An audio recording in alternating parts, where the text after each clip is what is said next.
Riga's unique playstyle that was added in the Lions of the North allows it to get 24,000 manpower, 83 trade power, 11 goods produced, which translates into 24 ducats from the city of Riga alone, making this the ultimate city in EU4. There's one city within history that managed to outscale and outweigh all the other cities around it, and that is, of course, the city of Atlantis. What? No, it's not? Riga, what? Okay, I mean, I guess we'll be covering Riga in that case. That's right, boys. With the new Lions of the North expansion, Riga has received its own mission tree, and this is one of the juiciest mission trees around because unlike most other nations, this nation has its own playstyle. That's right, we're not playing tall, we're not playing wide, we're playing city. That's the best I could come up with, okay? I don't know what to call this playstyle, but it's definitely a new playstyle because it does revolve around staying small and improving the snaps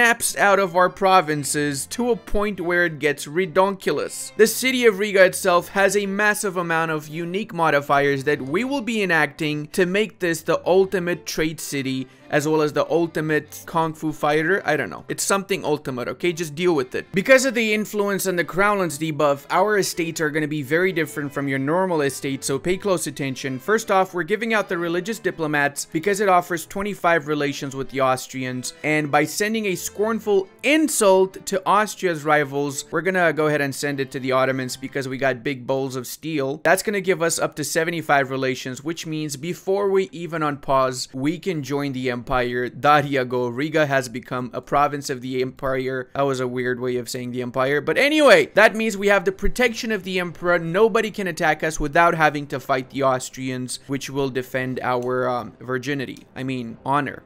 I meant honor. We also can get our rivals, and the only option is, of course, the Livonians. It is, in fact, a-okay to get the Livonians as a rival, even though you can also ally them if you want to. We also need to get 100% land force limit, so let's go ahead and recruit 2 more infantry regiments, and we will also be getting a General Daryagoski. He is absolute dog schnitzel, but that is to be expected. Coming back to our estates, we will not be giving any single privilege to the burghers. I kind of really want to give the private trade fleets, but that's going to get me to 50 influence, and we don't want that. But we will be summoning the diet to prevent rebellions from spawning in. We're going to choose the burgher agenda, which is to get 7 production in Riga, afterwards seizing the crownlands, and make sure you do not give the supremacy over the bishopric because it does increase the influence as well by 10%. In fact, no privileges for the nobility at all for the time being. Make sure you lower your maintenance, one of the few occasions in which it is actually okay to do that, and also protect trade in the Baltic trade node. Now we basically just gotta AFK for a few years until we can seize another 5% crownlands. We managed to dev up the city twice, which means we did our estates agenda, and we also got a little bit of money and improved our economy in the process. So win-win, right? I'm actually gonna develop this a couple more times so I can get it up to 15 development, which means I can expand infrastructure for 50 admin mana. It is totally worth it. Look at all the bonuses we get. This is gonna basically improve our economy massively, and it's gonna make it a lot cheaper to develop this province here. Only 41 mana points to develop after we've already developed it 4 times. We can also now do the Raise Riga's Defenses mission that offers morale of army, fort defense, 6,000 manpower, and subjugation CB against both the Livonians and the Teutons. However, we're gonna keep this mission for later after we've managed to do the city against the state to get the rest of the modifiers,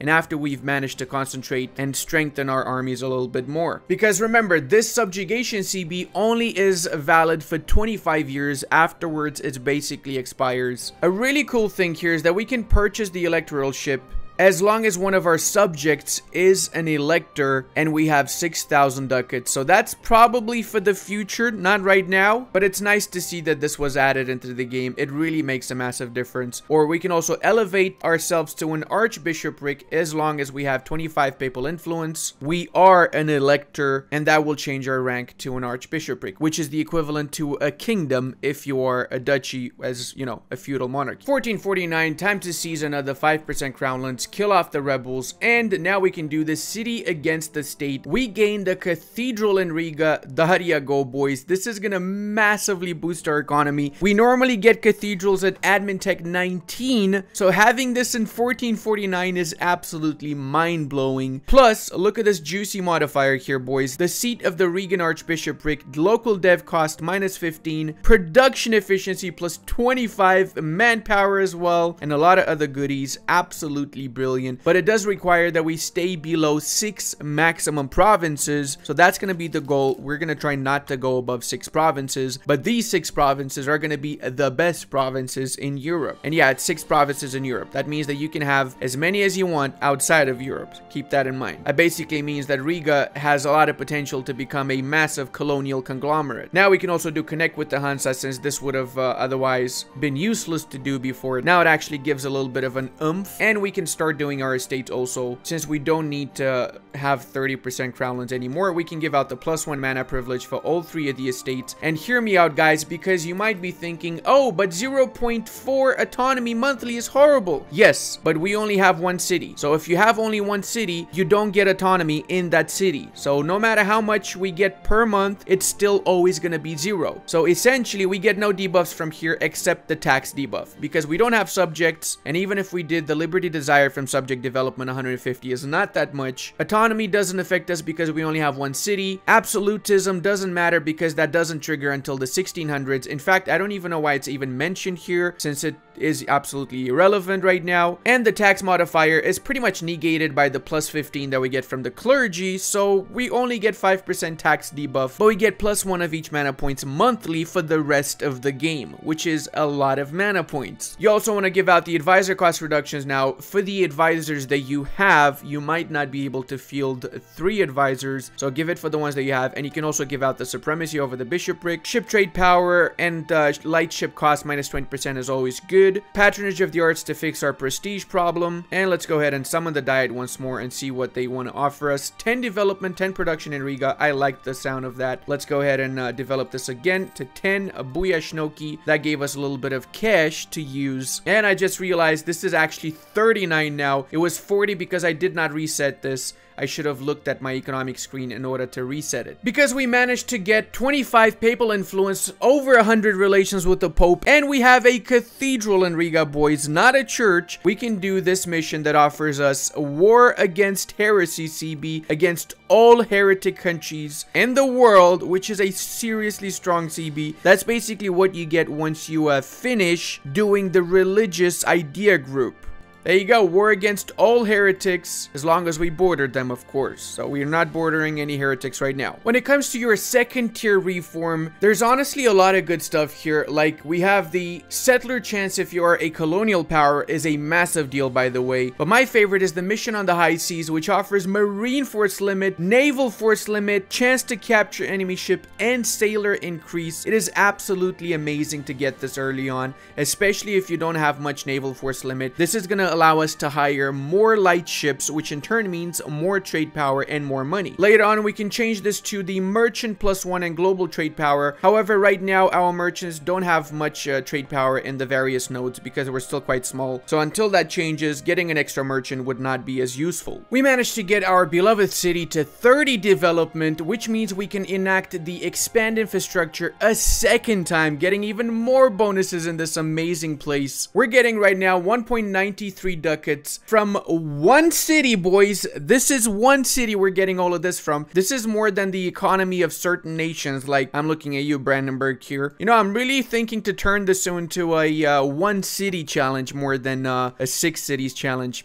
Not sure yet. And guess what, boys? We just spawned a Renaissance in Riga. We can adopt this since it only costs us 1 ducat, and we are on our way now to reach 40 development. I'm gonna stop improving once I reach 40 development, or maybe 45, so I can expand infrastructure a 3rd time. Took a few loans so I can also upgrade my center of trade to a level 2 center of trade, which is going to give a little bit more trade power in our main node here of the Baltic. And because we did get 10% in the Baltic trade node as consequence of the level 2 center of trade, we can do the mission compete with the Swedes, which will trigger an event. Let's see what happens once that event triggers. Looks like we got the Florentine school as well around. Nice. And we got some money from that event. Okay, that's pretty good. Let me actually pay off the loans in that case. So I didn't get any loans essentially now. Debt-free from the beginning, hopefully till the end. One thing I have to say is that I like the fact that now the Teutons also get the Livonians in their Danzig war as an ally. They stand a little bit more of a chance against the Poles and Danzig compared to before, when it was almost guaranteed that the Teutons were gonna die off in that war. Sadly, I kind of had to declare war on the Livonians because Lithuania and Danzig are actually occupying provinces in their war, and if I'm not careful, they might actually take the entirety of the Livonian Order lands, in which case I'm gonna be in a really bad pickle because I'm not gonna have anywhere to expand surrounded by the PLC here. So I made the faithful choice of attacking them and wishing for the best essentially, but I think right now we have more troops. They have 5,000, we have 9,000, so we actually have more troops than them. The problem is that I'm not going to be able to take all of these fortifications. I have to do them one by one, and there is a chance that the Livonians might try and stack wipe my units whenever they see them separate, like the 1,000 units here. So I gotta be super careful with what I'm doing here. I'm actually gonna bring back this unit to Riga and get a general in there. They're trying to go where? Gulf of Riga, and then afterwards, please don't tell me Riga itself. Fingers crossed we get some siege pips. Of course, the one time we needed a general, we got no siege pips. But hey, you know what? We can raise Riga's defenses now, get that 6k manpower, and if we're lucky and the Teutonics are left with one province, well then we can attack and vassalize them also afterwards. A mere 413 days to siege down Fiefland. When you think about it, 413 days is a pretty long time in the life of a medieval peasant. It's basically like what, 10% of their lifetime? Wait, that would mean that they live for 10 years? Wait, no, it's not 10%.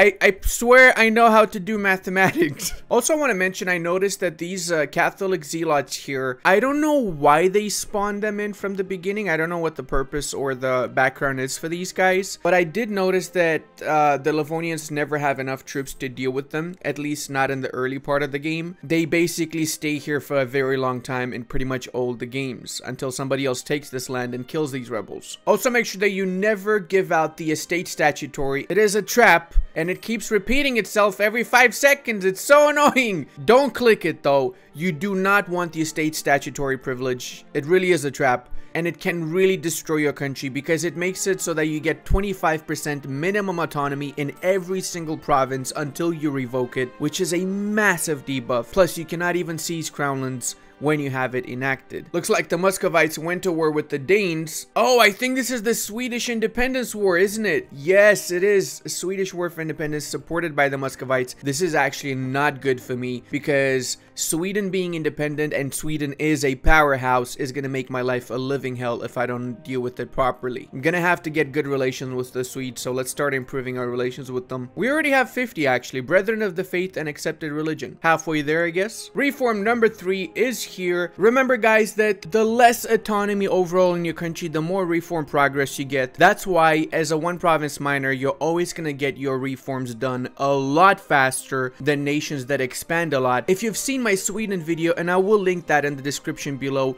we only have our first reform, that means tier 2 reform, by 1477 or some shit like that. That is because we had really high autonomy overall in our provinces, but because we have 0 in Riga, we got the third one here. So we have 3 options: average monarch lifespan plus 20%, and new rulers will trigger an education event for future heirs, advisor cost minus 15, missionary strength, or idea cost and institution spread in true faith provinces. I would honestly go for the advisor cost if you are fielding advisors. Alternatively, you can also go for the average monarch lifespan. I'm gonna go for this because I also want to show off what the education event entails. And there you go. We have the choice of giving +1 admin until the death of Laima von Hanoverg, which is our leader, or 1 diplo, or 1 military. So whatever you want to go for. Oh, hells to the monopoly company formed. I mean, monopoly is my middle name as Riga, right? Riga Monopoly Trump. That's the name. A council after our own taste. Gain 10 devotion or a theologian. Sure, I'll go for that. 794 days for revolt is a massive amount of time. Now, I also want to kill off their armies before I peace out because I want to get a little bit of extra army tradition. And let's chase them down a little bit too. Byzantine refugees. Don't mind if I do, sir. Don't mind if I do. I would love to do this actually. This would be the perfect peace deal here. 5 provinces so I don't lose my modifier, and and I still vassalize these guys so I can continue doing my missions. I think that's what I'm actually gonna gun for. Let's try and siege down Ledgalan, and hopefully we do that before they siege Reval. Hey, we got our first idea set unlocked. We're gonna go for Divine Ideas, which is a massively great balance of basically all that's juicy in this EU4 world, including dev cost reduction, fire damage received reduction, leader cost minus 20%, morale of armies, manpower and true faith provinces. That's like having quantity ideas, as well as missionary strength versus heretics. And I'm getting the feeling that these guys are gonna actually siege this before me. Please don't siege it before me, pretty please. Hey, look at that, boys. For once in my life, I was actually able to get this 1,600 days. That is because I had one unit there stationed without obviously being able to siege it down. Just remember, guys, my runs are for entertainment purposes. These are not guides. Even though I explain a lot of things in them, they are not guides. You don't see guide in the title, do you? And this is just how I played my game, had fun in it, enjoyed it. You don't need to follow the same things I'm doing in my game, because it's pretty much impossible. EU4 is a game that you can play 1,000 times in the same country and it's always going to be a different outcome. That's basically why I love the game, and I think a lot of you also love the game. And I know some people will start saying, oh, but Ludi, you cheat, bro. Alright, boys, let's go. Let's go. Cash. Oh, what? Command not available. Manpower. Oh, what? Yo, how you do the cheatski, broiskis? Lose 10 influence. Hell yeah. I don't mind losing a little bit of influence for the clergy. And it didn't fall, which was good for me because that means I can kick these boys' asses. And I got 97% now. Wait, did the Teutons peace out? They did. Oh, I love it. I love it. This is literally the best outcome right here. So we're doing Regan vassal, taking 4 provinces, and we're taking all of their money. 147, 145, or 105. And Daryagoski. We can also do subjugate the Livonians, gain 1 stability, and enable the decision which can revoke the Livonian Confederacy from the Livonian Order as long as they are a subject of ours. What? We must buy the Bishopric of Osel. Bishopric of Osel will be revoked from the clergy, giving... Oh, God. Oh, I see what's happening here. We left our trade league because we're no longer a 1 province minor. Makes sense. And let's core these boys up. Let's also actually go to Goldingen because we will be attacking the Teutons next. Let's get our military access here. They have 1,000 units left, so they're actually still allied to Magdeburg and Pomerania. Let's get new rivals. Novgorod. I can make Muscovy my rival. What? That does not even make any sense. I'm not even close to having the strength that Muscovy has. And I gained 7% crown lands actually from annexing the Livonian lands, which is really good. You know what? These guys still have a truce with the Poles for a while, so I'm not going to attack the Teutons just yet. I'm going to wait to finish coring up all of these provinces first. Also going to give my knowledge of Renaissance to Gotland so I can get a little bit of money from them. Should have done this a while back actually. I just realized I could do that. Sale of titles. If I had 0 crown lands, I wouldn't mind giving this to the burghers, but because I do have crown lands, I'm going to go for the stability. Just keep in mind, if you ever have the situation that I had with the lack of crown lands, it's not a bad idea to cheese that event sometimes. Unless, of course, you need the stability, which is fine also. And let's seize crown lands. Yeah, let's do it. How many rebels can we get? 4 rebels. All right, boys, we have enough troops. We're ready for everything. Let's go with the second war. Subjugate the Teutonic Order. We got third-party access because of the alliance set of Magdeburg here in Pomerania. Oh my god, Pomerania just formed. When did this happen? I just realized that this is actually the entirety of Pomerania, not just Stettin. I thought that I was at war with Stettin, not Pomerania itself. Let's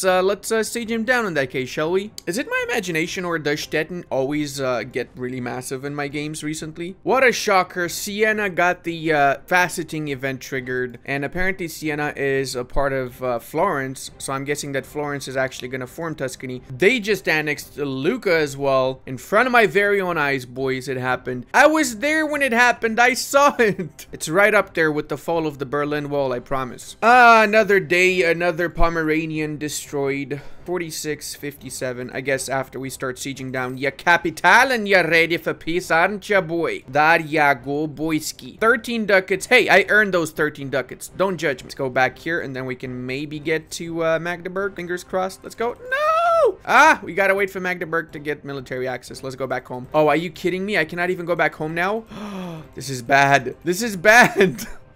My army's trapped here. All right, they did get military access, so we're good. We're back on track, boys. That's the beauty of fighting multiple enemies. Eventually, one of them's gonna have good relations with the nation that you need to get military access through, and then, you know, by default, you also get the military access if they get it and they're at war with you. And it looks like we got military tech 5. A little bit late, but better late than never, right? Let's see who's ahead of us. That would be Venice and Lithuania, apparently. They got 565. Okay, I really need to catch up here. As they say in Magdeburg, ciao, Bella. It was nice knowing you. We made sure to snake across the Teutonic lands because I'm gonna piece them out, but I don't want to have my armies trapped in the Teutonic lands. Regan, Vasalski, Buyoski, and cancel cores? No, we want our vassal to have all of the cores. Oh god, the Swedes made us their rivals. Their army's 21% weaker than our army. Really? Really? Okay, not complaining. Let's go back home and let's get our next tech.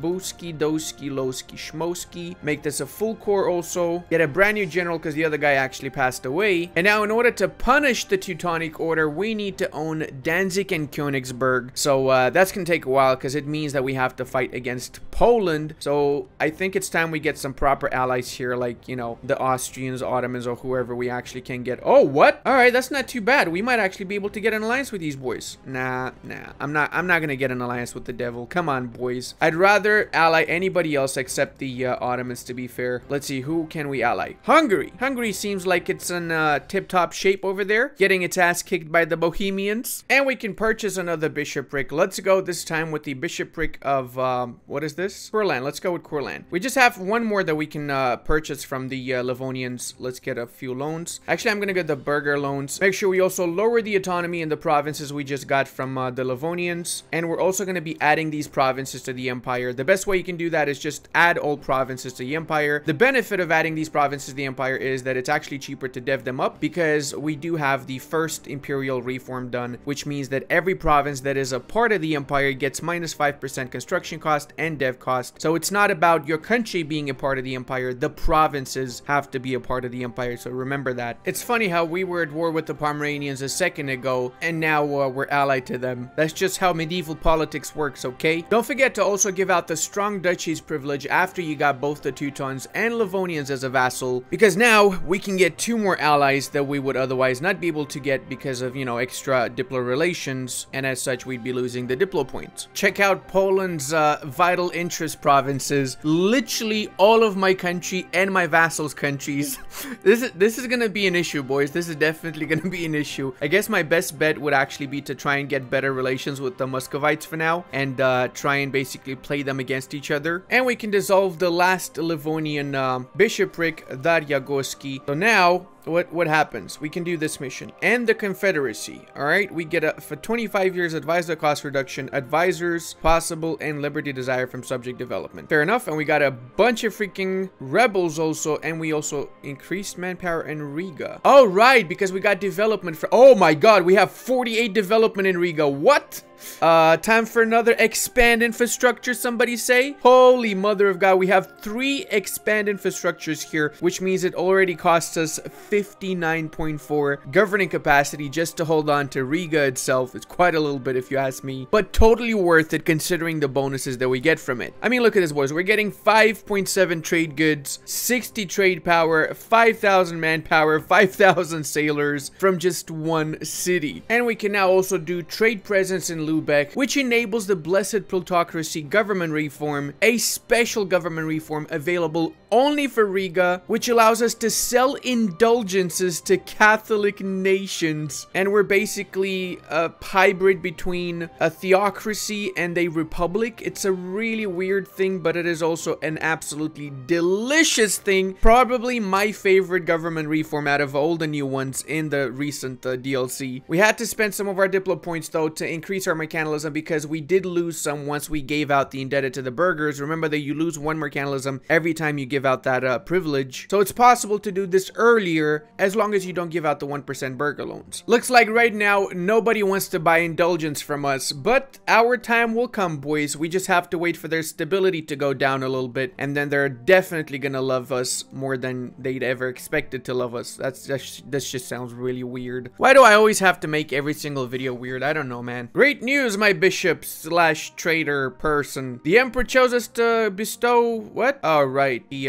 improved relations with us, I guess. Bestow the imperial grace, right? Should really read these events when they happen. I have a tendency of just click, and not really read what it says. There's really a ton of other missions that give massive bonuses to Riga, and very unique ones. That's the great part about this nation, right? Because it's a nation that can be played very uniquely. Every known country which gains 5% of their income subsidized by Riga gains 150 relations of Riga. So that means we can get 150 relations with a very huge amount of nations. The expansion of zealotry does not give penalties anymore for us. A lot of mercantilism as well we can get from various things, and bonuses till the end of the game here, like the one here and the one from the Teutons. Plus, you can also get cores on the entirety of the Livonian Order without owning that stuff, by the way. That's another path we could have taken. But the most beautiful of all missions is this one right here. So, develop our city. We need to have a church, marketplace, workshop, barracks, and less than 6 provinces in Europe. We already have all of that. Plus, we developed this up to 50 development. It's been developed 39 times, and we can get this modifier here. Now we have an absolutely insane province, an extra 11 development, plus we get Cathedral of Riga, Gateway of Riga, Castle of Riga. So look at this, guys. We have 23,000 manpower in the province of Riga, 16,000 sailors, 81 trade power, 11 goods produced, and 22 trade value because of all these various modifiers here, which did stack up. Plus, we have 61 development. So, boys, we're getting 22 ducats. Look at this, 22 ducats, and look how many of that from Riga. The city of Riga is giving us 17 ducats alone from taxation, another 4 ducats from production. So we're getting 20 ducats from one province. Oh, and we can expand infrastructure a 4th time, and that means we increase this to 25. We're getting 22 ducats from one freaking province. That is absolutely beautiful. And after we start developing the rest of these provinces, it's gonna be even more beautiful. Although, if we do get 10,000 likes in this video, I'm gonna do a second part in which I will give this back to my vassal, and I'm gonna skip around, get one province here and there,